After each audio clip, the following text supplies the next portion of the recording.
بھائی اسی کو تو علم بدا کہتے ہیں، یہی علم بدا ہے۔ اب آپ کہیں گے یہ تو انبیاء کے ساتھ ایسے ہوئے، آپ مثالیں سنا رہے، ہمارے ساتھ تو اپنے آپ کے ساتھ تو 24 گھنٹے علم بدا ہو رہا ہے، راتوں دن علم بدا ہو رہا ہے۔ بھئی کیسے؟ اب بھائی آج پیر کا دن ہے، سفر نہیں کرو، آج منگل کا دن ہے، یہ نہ کرو۔ اب بھائی بہت ضروری ہے، بھائی جانا ہے، حافظ کا کام ہے۔ اچھا تو جناب سے پوچھو، جناب صدقہ نکال دیجئے گا، 10 روپے دے دیجئے گا، آٹا دے دیجئے گا، جو دے دیجئے گا، کالا کپڑا اور کالا سرسوں اور یہ اور صدقہ نکال کے چلے جائیے۔ صدقہ کیا کرے گا؟ بلاؤں کو دور کر دے گا۔ پتہ چلا بلا آنے والی تھی، اللہ نے کہا صدقہ نکال دو، ہم ارادہ بدل دیں گے۔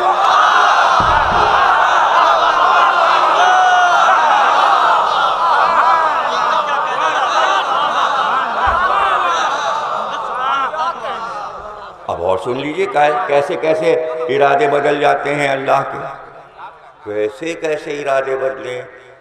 آیت اللہ دست غیب نے، ایک سیکنڈ لیتا ہوں، دست غیب نے اپنی کتاب قیمتی موتی میں لکھا ہے یہ واقعہ، بڑا پسند آیا مجھے۔ انہوں نے لکھا کہ حضرت عیسیٰ اپنے حواریوں کے ساتھ جا رہے تھے، وہ تو تبلیغی دورے پہ رہتے ہی تھے، تو ایک طرف سے گزرے، گانے بجانے کی آوازیں آ رہی، روشنی ہو رہی، تو حضرت عیسیٰ نے حواریوں سے کہا خوشیاں ہو رہی ہیں، یہ باجے بج رہے ہیں، شادی ہے اس گھر میں، شادی ہو رہی ہے۔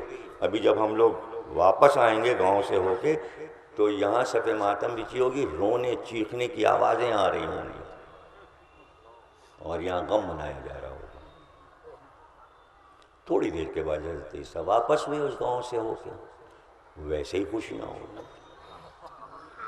اللہ کا ارادہ ہی نہیں بدلا، نبی کہہ رہا تھا، اللہ نے بدلے ہی نہیں ارادہ۔ حضرت عیسیٰ جیسا نہ تھا۔ حواری نے کہا آپ تو کہہ رہے تھے کہ واپس ہوں گے تو یہاں رونا پیٹنا مچا ہوگا۔ ایک حواری سے کہا جاؤ دروازے پہ جا کے کہو عیسیٰ آئے ہیں۔ پورا برادری جتنے شادی کے باراتی تھے سب دوڑے، حضرت عیسیٰ، یہ تو برکت کی بات ہے کہ ہمارے یہاں بیٹی رخصت ہو رہی، شادی کا دن، حضرت عیسیٰ تشریف لے آئے۔ سب آ گئے، قدموں پہ گر گئے، آپ تشریف لائیے۔ کہا نہیں ہمیں وہاں لے چلو جہاں دلہن بیٹھی ہے، جس کمرے میں دلہن بیٹھی ہے وہاں لے چلو۔ اور خوش ہوئے سب کہ ان کو یہ بھی پتہ ہے کہ دلہن رخصت ہو رہی ہے، برکت کی بات ہے۔ سیدھے پہنچے اور اس کے بعد آپ نے کمرے میں داخل ہو کر دلہن کا جو تکیہ رکھا تھا، حضرت عیسیٰ نے جلدی سے تکیے کو ہٹایا۔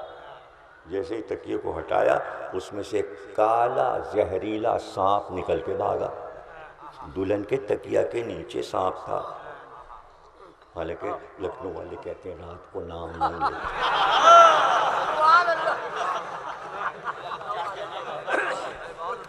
اب کیا کریں، ذکر ہے تو حضرت عیسیٰ کا اللہ بچائے گا، خیریت سے رکھے گا سب کو۔ تو حضرت عیسیٰ نے کہ دلہن سے کہا یہ بتاؤ جب سے تم دلہن بن کے بیٹھی ہو کمرے سے کہیں گئیں تو نہیں؟ کیا یہاں سے اٹھ کر تم کچھ دیر پہلے کہیں گئی تھی؟ کہا سرکار گئی تھی۔ ابھی دلہن تو کہیں اٹھ کے جاتی نہیں نا کمرے سے، اس لیے حضرت عیسیٰ نے پوچھا کہاں گئی تھی؟ کہا ایک فقیر ہمارے گھر آتا ہے، وہ ہمیشہ بھیک لے کے جاتا ہے، آج اتنا گانا بجانا ہو رہا تھا، وہ بیچارہ پکار رہا تھا، کوئی سن ہی نہیں رہا تھا، میرے کان میں آ گئی آواز۔ میں نے کہا ایسا نہ ہو کہ خالی ہاتھ چلا جائے، میں اسے آٹا دینے اٹھ کے گئی تھی کہ خالی ہاتھ نہ جائے۔ حضرت عیسیٰ نے کہا اسی لیے تم نے ابھی صدقہ دیا ہے نا، یہ کالا ناگ تمہیں ڈسنے والا تھا، اللہ نے ارادہ بدل دیا۔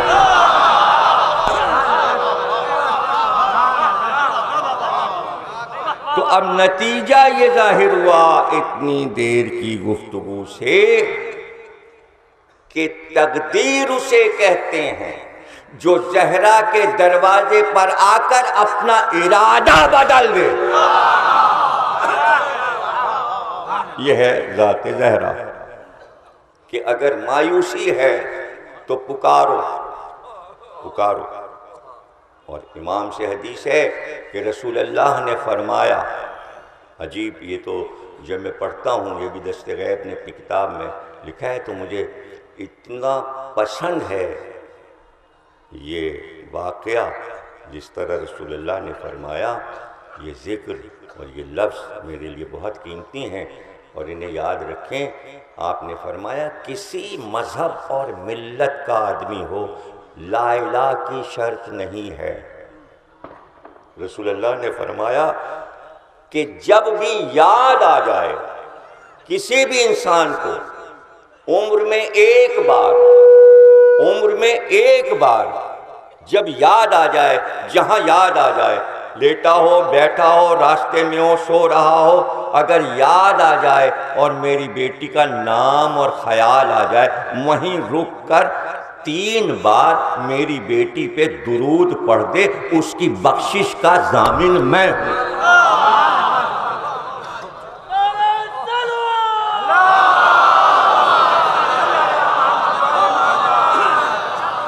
تو اب جو گفتگو ہوئی، مودت کی گفتگو ہوتی رہتی ہے.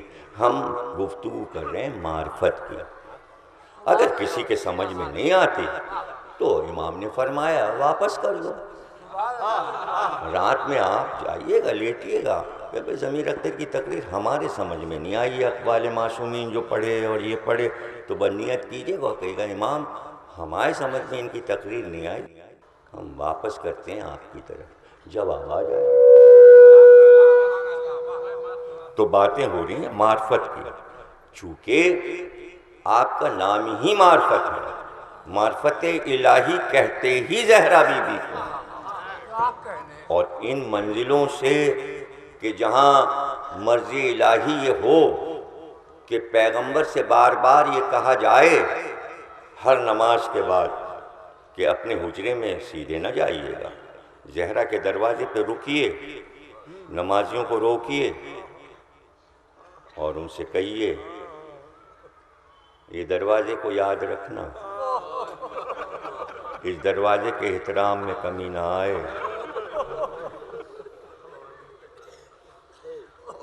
یہ اپنی وفات سے قبل جتنے مہینے گزرے ہیں غدیر کے بعد، تو ہر نماز کے بعد زہرا کے دروازے پہ رک کر فضیلت بیان کرنا اور امت والوں سے کہنا اس دروازے کا خیال رکھنا، اس دروازے کا خیال رکھنا. کیا امت نے دروازے کا خیال رکھا؟ اللہ عرض کریں گے تفصیل. یہی وہ مصائب ہیں قیامت خیز جو تاریخ انسانیت کو حیران کر دے. میرے دوست ہیں کراچی میں، وہ امروہے کے ہیں، بزرگ ہیں، تقریباً کوئی 70 75 اور 80 کے درمیان ان کی عمر ہے. تو ہر سال وہ محرم کرنے کراچی سے اپنے وطن امروہے آتے ہیں محرم کرنے. تو انہوں نے مجھے عجیب واقعہ سنایا کہ میں ٹرین پر جا رہا تھا امرتسر سے امروہہ، تو کئی مذہب و ملت کے لوگ بیٹھے ہوئے تھے، ہندو حضرات بھی تشریف فرما تھے اور امت کے حضرات بھی تشریف فرما تھے. بحث چھڑ گئی فدق کی. تو کوئی اس میں سے کہتا تھا نہیں انبیاء کی اولاد کی وراثت نہیں ہوتی ہے، اور کوئی باغ نہیں تھا اور یہ تھا، اور کوئی کہہ رہا تھا نہیں باغ تو تھا اور بی بی نے مانگا تھا اور دے دینا چاہیے تھا. تو وہ جو ہندو بیٹھا تھا وہ گفتگو سن رہا تھا سب کی، اور اس کے بعد سنتے سنتے وہ کہنے لگے، وہ ہندو یہ کہنے لگا کہ آپ حضرات جو بحث کر چکے ہیں میری رائے بھی سن لیجیے. میرے پاس 2 باغ ہیں آم کے، میں زیادہ امیر آدمی نہیں ہوں لیکن میرے پاس 2 باغ ہیں، اور آج اگر مسلمانوں کے نبی محمد کی بیٹی میرے پاس آئیں اور کہیں اپنے 2 باغوں میں سے 1 باغ مجھے دے دو، تو میں دونوں دے دوں گا جبکہ میں ہندو ہوں. اگر انہوں نے مانگا تھا نہیں بھی تھا تو کہتے لے جاؤ اور لے جاؤ. یہ ہے عظمت زہرا کہ فضیلت سن کر غیر بھی مودت کی طرف راغب ہو جاتا ہے. یہ ہے ذات زہرا. نہ کہ حیرت میں ڈال دے امت کہ عرب میں جہاں بار بار فضائل سنے تھے اور یہ منزل کہ کوئی موقع ایسا جانے نہیں دیتے تھے پیغمبر کے جہاں امت کو یہ نہ بتایا ہو کہ میری بیٹی کی عظمت کیا ہے. فتح مکہ میں جناب سیدہ بھی گئی ہیں، فتح مکہ میں امام حسن امام حسین بھی گئے ہیں، حضرت زینب اور حضرت ام کلثوم کم سنی میں یہ بچے ساتھ ہیں فتح مکہ میں. اور جب فتح مکہ کے بعد کارواں چلنے لگا، قافلہ چلنے لگا، تو بی بی نے کنیز سے کہا کہ ذرا بابا کو بلاؤ. اللہ سب کو زیارت کرائے. جب آپ جائیں مکے میں تو جہاں مسجد جن کی زیارت ہوتی ہے اس کو مسجد شجرہ بھی کہتے ہیں، اسے مسجد جن بھی کہتے ہیں. یہ وہی مقام ہے جہاں فتح مکہ میں رسول اللہ کے خیمے لگے تھے، اور اسی جگہ درمیان میں وہ خیمے تھے جس میں بیبیاں تھیں، جہاں جناب سیدہ بھی بچوں کے ساتھ موجود تھیں. تو پتہ چلا قافلہ واپس مدینے جا رہا ہے اور تیاری ہے، سامان اونٹوں پہ رکھا جا رہا ہے اور لوگ اپنی سواریوں پہ بیٹھنے کا ارادہ کر رہے ہیں کہ بی بی نے کہا کہ بابا کو بلاؤ. در خیمہ پر رسول اللہ آئے. ہاں زہرا بتاؤ کیا کہنا؟ کہ بابا پتہ نہیں مکے پھر دوبارہ آنا ہو کہ نہ. دل چاہتا ہے کہ اماں کی قبر کی زیارت کریں. حجون کے قبرستان میں نے بھی زیارت کی ہے. آپ لوگوں نے جنہوں نے حج کیا ہوگا تو جناب خدیجہ کی قبر کی زیارت کی ہوگی دور سے. حجون کے قبرستان میں کہتے ہیں کہ پورا قبرستان چند لمحوں میں 14,000 کے مسلمانوں کے لشکر نے پورے قبرستان کو اپنے حلقے میں لے لیا اور دور دور محافظت کے لیے لشکر پھیل گئے. اور جب بی بی کی سواری چلی اس طرف قبرستان کی طرف تو ایک پہلو میں رسول اللہ تھے، ایک پہلو میں حضرت علی تھے، بچے ساتھ تھے. اور راوی کہتا ہے کہ جب قبرستان میں شہزادی داخل ہوئی تو گریہ طاری ہوا. دور سے ماں کی قبر نظر آئی. جب 7 برس کی تھیں تو ماں سے چھوٹی تھیں اور اب قبر کے قریب جا رہی ہیں. جب قبر کچھ دور رہ گئی تو اتنا گریہ طاری ہوا کہ زمین پر بیٹھ گئیں، روتے روتے وہیں بیٹھ گئیں اور گھٹنوں کے بل چلتی ہوئی قبر کے قریب پہنچی. کبھی یہ رخسار قبر سے ملا، کبھی وہ رخسار ملا، اور پھر گریہ شروع کیا. اماں بیٹی آپ کی قبر پہ آئی ہے، اماں زہرا آپ کے پاس آئی ہے. جانے کیا کیا شہزادی کو یاد آیا ہوگا کہ ماں کس طرح ناز اٹھاتی تھی، کم سنی میں کیسے ماں رخصت ہوئی. یہ بھی سن لیجئے کہ جب خدیجہ بی بی کا جنازہ اٹھا تو بیٹی اس طرح گریہ کر رہی تھی کہ مکے کی عورتیں گریہ دیکھ کر خدیجہ کے جنازے پر گریہ کرنے لگیں. اور جب قبرستان سے رسول اللہ واپس آئے تو زہرا بی بی کا گریہ نہیں رکا، اسی طرح چیخ چیخ کے روتی رہیں. تو جبریل امی اترے اور یہ شیعہ سنی دونوں کی روایت ہے، اور اتر کے کہا کہ زہرا سے کہیے کہ تمہاری ماں اللہ کے پاس پہنچ چکی ہیں، ہم نے انہیں ایک موتیوں کے محل میں رکھا ہے، اب گریہ نہ کرو. اور پھر جبریل نے کہا اللہ کہتا ہے زہرا سے اللہ کا سلام کہہ دیجیے. کہتے ہیں پھر بی بی کا گریہ رک گیا، اللہ نے سلام کہلوایا. گویا یہ ایک صبر کی تلقین اللہ کی طرف سے زہرا بی بی کو ہوئی ہے. تو اب وہ سب کچھ یاد آیا ہے زہرا کو.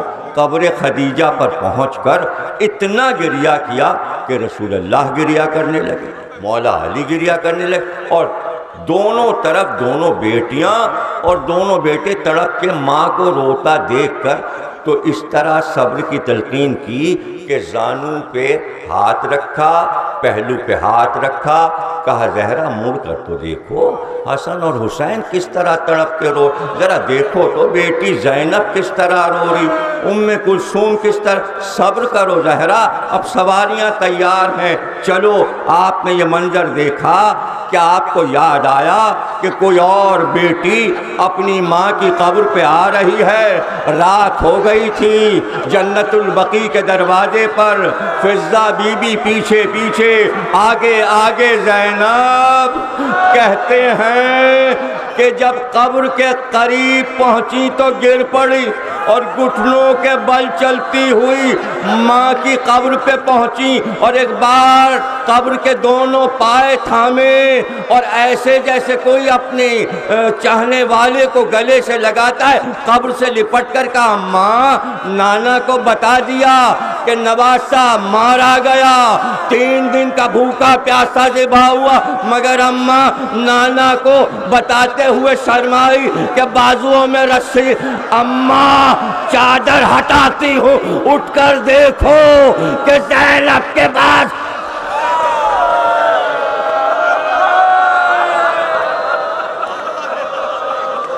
بارلا اس عبادت کو قبول فرما، ہمیں کوئی غم نہ دینا سوا غم حسین کے بحق محمد۔ پروردگار جو مر گئے اعلیٰ علیین میں ان کے مرتبوں کو درجات کو بلند فرما، جو بیمار ہیں انہیں صحت کام عطا، اہل لکھنؤ کو خوش خرم رکھ، اسی شان سے عزاداری کرتے رہیں اور اسی شان سے عزاداری ہوتی رہے، اس شہر کو سلامت رکھ پروردگار، سب مومنین کو خیریت سے رکھ، عراق میں معصومین کے روزوں کی حفاظت فرما۔